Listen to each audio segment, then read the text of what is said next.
Stop it. Enough. Today we're going to be on the lookout with Mekaneck.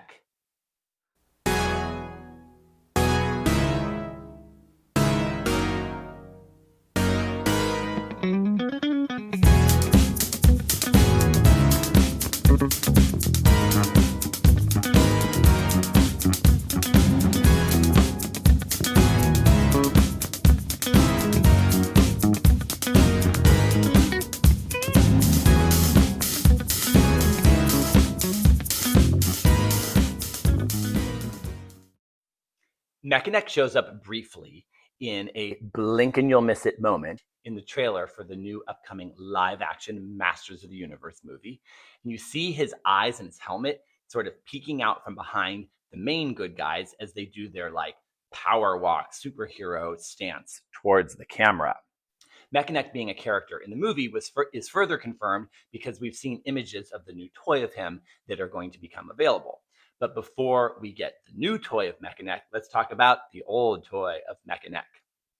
Now, Mekaneck was part of Wave 4 in the early 80s original run of the toy. And it was during that time that Mattel got really gimmicky with the characters and gave each one like an action feature to make them more fun to play with. They had already done their original lineup of good guys and bad guys. He-Man, the muscly barbarian, Skeletor with his skull face, Beastman, Evelyn, the witch. It was very sword and sorcery. There had always been like a little bit of a sci-fi element with like Duncan and Man-at-Arms and his mechanical weapons. But it was more and more as the series and the toy line progressed that it got more sci-fi. And Mekaneck is very sci-fi forward. Now, Mekaneck's action feature is that when you twisted his waist, his head would go up and down.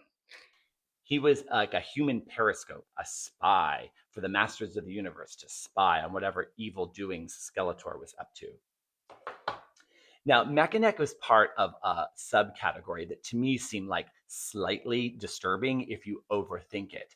Sort of some body horror involved there, almost sort of Cronenberg-esque. You having a mechanical fist or a prosthetic limb like Fisto is not outside the realm of possibility, especially for like a war veteran. But to have a mechanical neck, that's sort of next level comedy. To balance out sort of like the bizarreness and the comedy of Mekaneck's neck, the original story that he was featured in the 80s cartoon was actually, again, disturbing if you overthink it, or even if you barely think it.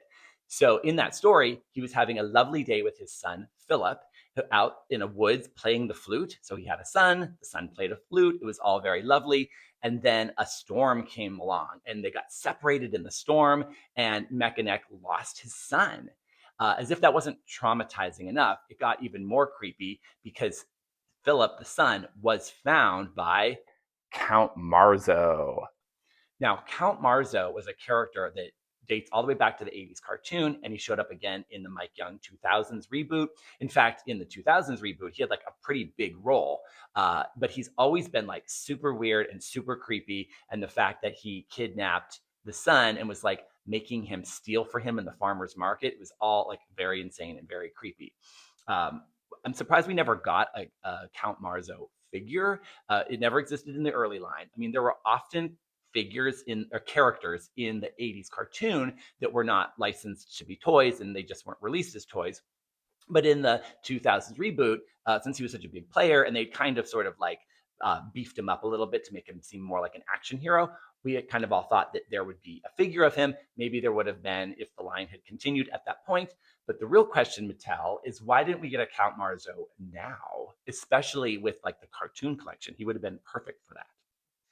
Later in that 2000 line, the episode was like less emotional. It wasn't about a missing son. It was just about him feeling like kind of embarrassed that his power wasn't that cool, that it was just a neck action. Although again, facing off against Count Marzo. So who knows, maybe we'll get him after all. To sort of additionally play up the pun of his name being Mekaneck, which is almost like mechanic, when he was re-released in the current Origins line, he came along with the Road Ripper. So you could put him in the Road Ripper and have him rip along the road. I wouldn't be totally surprised if Mattel had sort of packaged them together to help sort of move the character, because even though he's very cool and I have nothing against Mekaneck, he was never really a big fan favorite and never a really big player. So it will be very interesting to see in the new movie, what are they going to do with Mekaneck? Is he going to be a cameo? Is he just going to be there for a moment? Or is he going to be a big player? Will there be Philip? And again, will there be Count Marzo?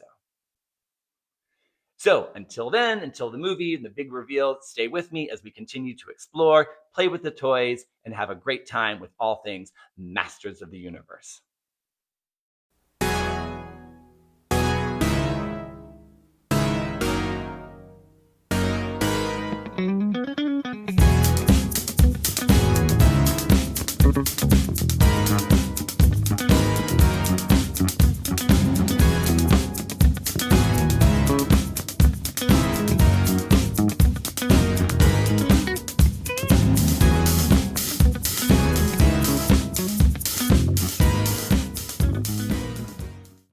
Subscribe!